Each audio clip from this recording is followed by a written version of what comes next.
Olá, meus amigos do canal Spook Houses, Casas Assombradas, Rodrigo aqui novamente para o 11º episódio do nosso vlog dos 50 bilhões de fatos sobre o tio Spook. Bom, muita gente cobrou a semana passada, eu não consegui colocar nada sobre a minha vida. Foi uma semana muito corrida, muito confusa para mim, eu tive problemas com o equipamento, eu tive alguns problemas pessoais para serem resolvidos, então eu já tinha gravado alguns vídeos e não deu para dar continuidade nessa série, mas essa semana a gente compensa isso. Então vamos lá. Bom, no último episódio, no 10º episódio, foi o meu catecismo. Nossa! Vocês me viram lá, né? Eu acho que todo mundo visualizou a cena do tiozinho Spook, ele segurando a velhinha atrás do padre, dizendo, vai cair a cera! Olha, eu vou te falar, eu nunca, até hoje, eu nunca imaginei esse tipo de coisa. Eu juro pra vocês, tá? Quer dizer que tio Spook é bom em catecismo. Meu pai achou o cúmulo isso, né? Eu ser bom em catecismo. Podia ser bom em matemática, xadrez.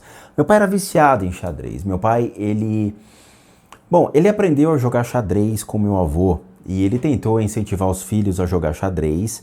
Eu aprendi a jogar xadrez, meu pai me ensinou. E meu irmão jogava gamão. Meu irmão sempre foi do contra. Tudo que meu pai falava, faça, meu irmão fazia, só que outra coisa. Meu pai, ele aprendeu a jogar xadrez e ele sempre foi um bom jogador de xadrez. Ele dizia que para ele conseguir a mesada dele, do meu avô, o meu pai tinha que ganhar do meu avô no xadrez para conseguir ter o dinheiro da mesada. E ele tentou me ensinar, mas eu não sou uma pessoa competitiva, eu não sou muito de competição. Eu não gosto de esportes competitivos, eu não gosto de esportes que você tenha que menosprezar ou colocar uma pessoa abaixo de você. Eu sou uma pessoa que acha que todo mundo tem que andar do lado. Então eu nunca fui muito competitivo e não deu muito certo no xadrez, mas pelo menos eu aprendi a jogar um pouquinho de xadrez e isso valeu a pena. Bom, eu levei aquele meu tercinho para casa. Eu lembro que depois do catecismo, depois da cerimônia, todo mundo se encontrou no final da cerimônia, né? Meu pai olhou aquilo e falou, tá, a gente joga num canto e deixa essas coisas para lá. Mas eu mantive o meu tercinho até hoje, como vocês viram no vídeo, e eu deixei o tercinho em alguns lugares. Primeiro, eu dormia numa cama, que era uma cama antiga de madeira, que tinha um estrado, né? Estrados são vários pauzinhos que ficam embaixo do colchão e que qualquer movimento que você faça, ele cai. Não sei qual é a graça disso, mas... E minha cama era antiga, era uma antiga cama de madeira, e que geralmente era para uma criança de 16 anos. Eu dormi nessa cama até os 27 anos. Eu queria matar o meu pai porque principalmente que meus pés ficavam para fora. E meu pai nunca quis trocar cama, nunca autorizou a liberação para... Ah, vamos comprar uma cama nova. Não. Então dane-se, eu tinha que dormir com os pés para fora. E eu dormia com o tercinho numa espécie de uma armação de madeira que tinha em volta na cama, que era um desenho de madeira, e aí eu amarrava o tercinho e o tercinho ficava em cima. E o único problema é que o tercinho não me protegia, porque os ataques eram constantes. Mesmo eu participando do catecismo, mesmo eu tendo uma educação espiritual, ou iniciando a minha educação da espiritualidade, né, no sentido de fé, de ter pelo menos um pouquinho de fé, de alicerçar a minha fé em algum princípio, aquilo não era o suficiente para me ajudar. Então eu continuava ainda sofrendo os ataques de paralisia do sono, e os ataques eles ficaram mais intensos. Eu acordava gritando com muitas dores no braço, muitas dores nos pés. Eu não entendi o porquê, mas o meu pé ardia de uma maneira monstruosa. Eu sentia uma pressão enorme na planta do pé, uma pressão enorme nas palmas das mãos, e aquilo subia e pegava meu antebraço e apertava de uma maneira que doía tanto, mas tanto, que eu acordava gritando. Aquilo foi me assustando de uma maneira que eu tinha medo de dormir. Eu não conseguia dormir mais, eu refutava até o último instante para ir para a cama, e mesmo assim, quando eu tinha que ir para a cama, eu deixava a luz acesa. A sorte é que meu irmão dormia com qualquer tipo de luz. Eu acho que se passasse o carro da polícia com aquele farolete do lado do meu irmão, ia ver que ele ainda estava dormindo, porque meu irmão não acordava de jeito nenhum. Então, quando meus pais me deixavam no quarto, trancavam a porta e se recolhiam, eu corria para acender a luz e eu ficava com a luz acesa o máximo que eu conseguia. E as presenças ainda se faziam.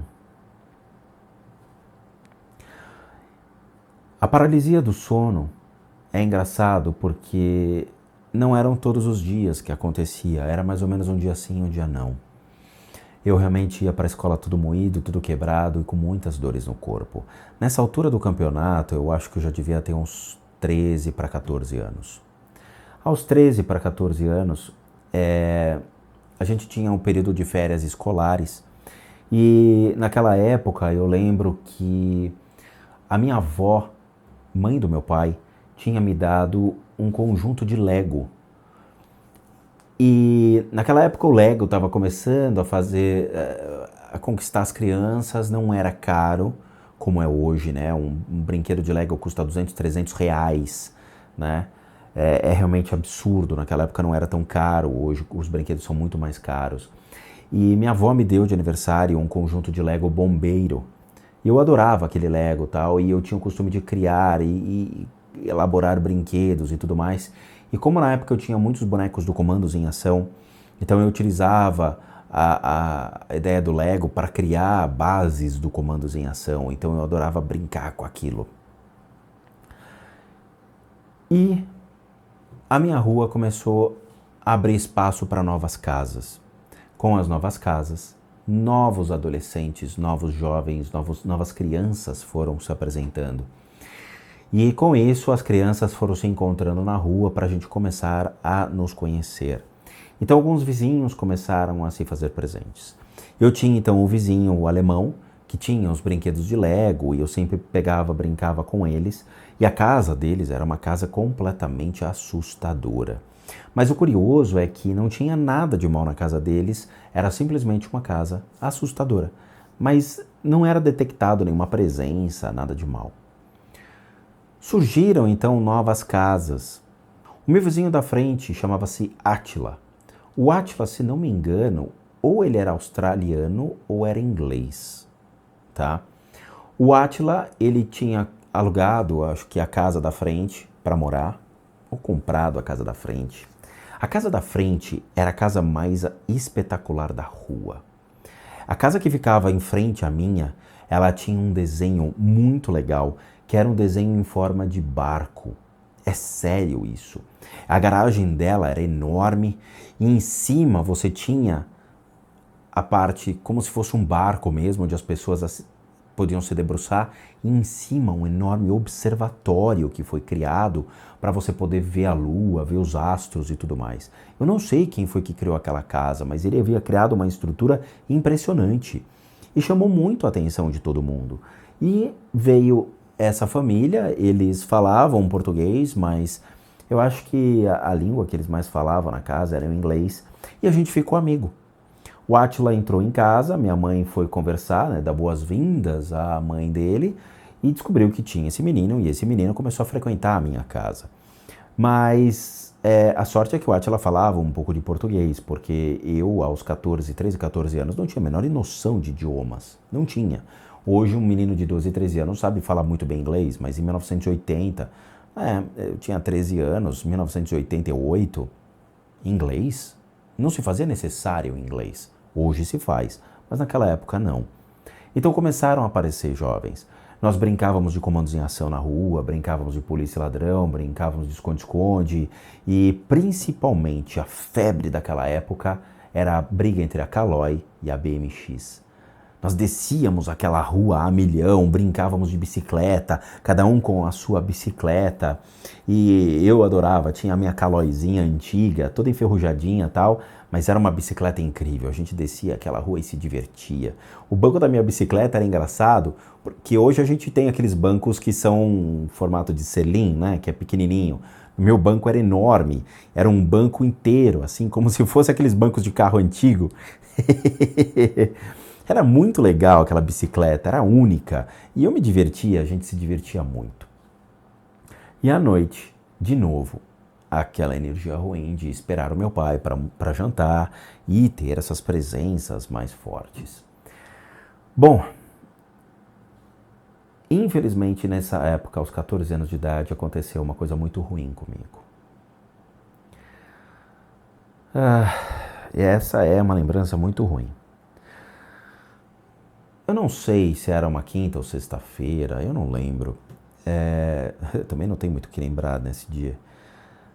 Eu lembro que o Átila, ele havia aparecido em casa na hora do almoço e falou, olha, vamos brincar, tal, pega os seus brinquedos, leva lá na rua, porque vamos criar uma base do Comandos em Ação numa árvore grande que estava lá perto da casa dele, era uma árvore antiga e cheia de galhos e dava para criar uma base muito legal. Tá bom, fechou. Eu terminei de almoçar, peguei meus brinquedos e levei até a casa dele e tal, e eu havia esquecido um brinquedo. Eu automaticamente me virei e corri para casa. Na hora que eu corri para casa, eu não lembro de mais nada.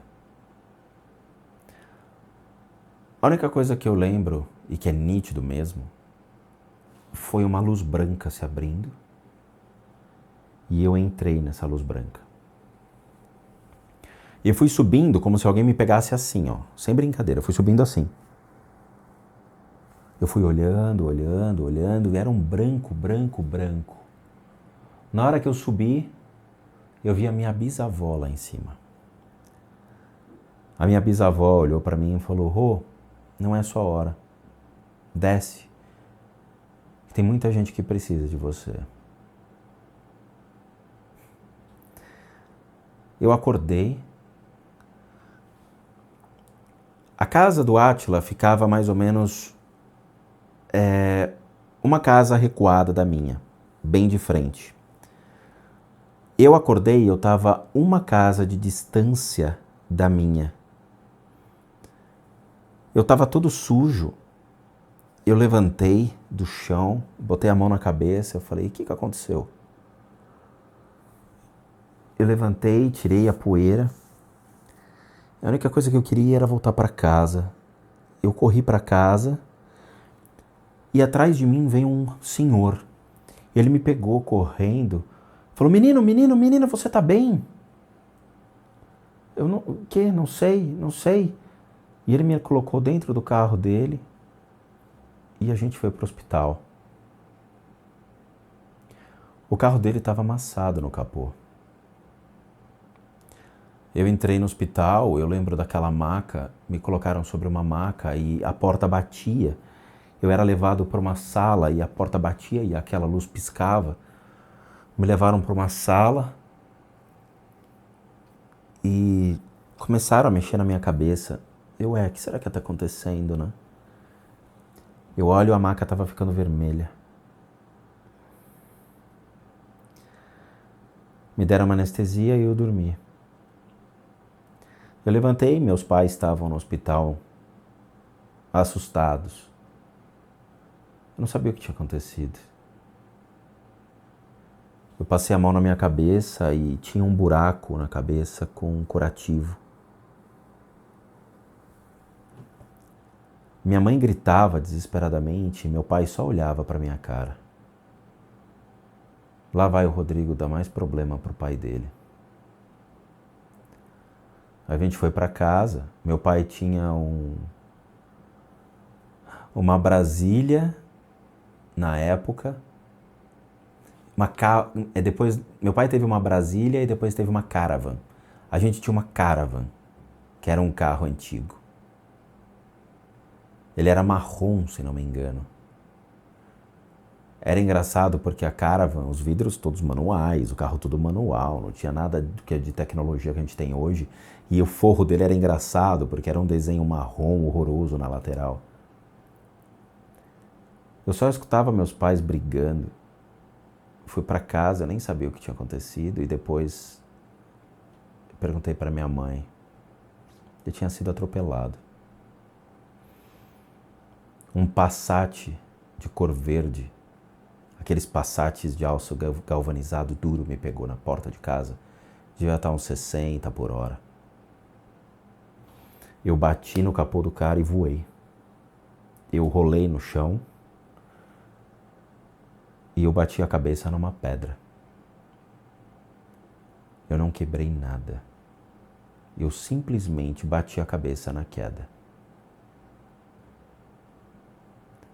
Foi um milagre, porque era para eu ter morrido naquele dia. Era para o tio Spook não estar aqui.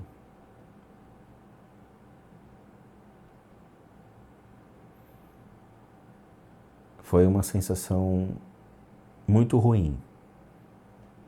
Talvez a sensação pior era ter visto a minha bisavó. Eu não tinha muito contato com a minha bisavó. Achei até curioso ela estar lá me esperando no túnel. Mas é que ela tinha sido a última a falecer da família.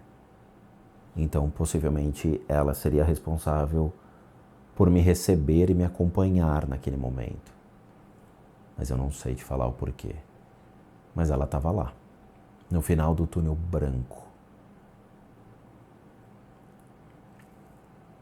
Obviamente que ninguém sabe disso.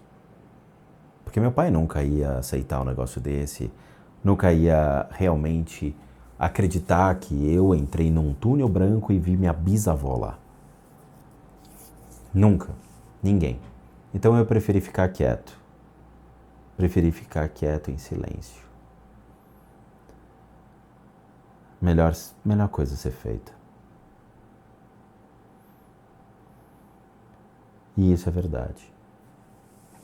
Era pro tio Spook ter ido embora. Aos 14 anos de idade.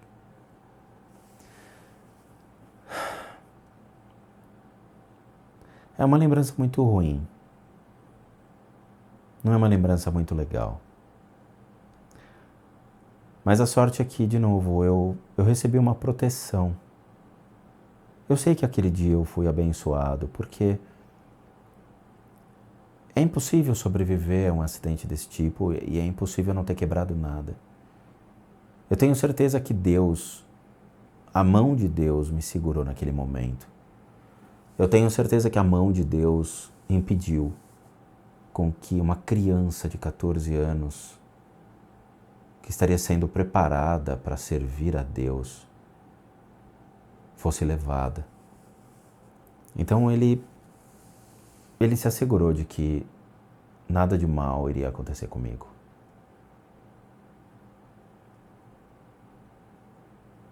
É muito ruim, mas isso é verdade. Bom, meus amigos, essa história é real. É real. O túnel branco, a minha bisavó, tudo é uma lembrança real mesmo. Não foi uma ilusão, não foi... O túnel branco existe. E eu estive lá. Bom, essa é a história de hoje. Eu espero vê-los então no próximo episódio. E vamos ver o que mais eu tenho para contar para vocês sobre a minha experiência com o mundo espiritual. E bons sustos a todos nós.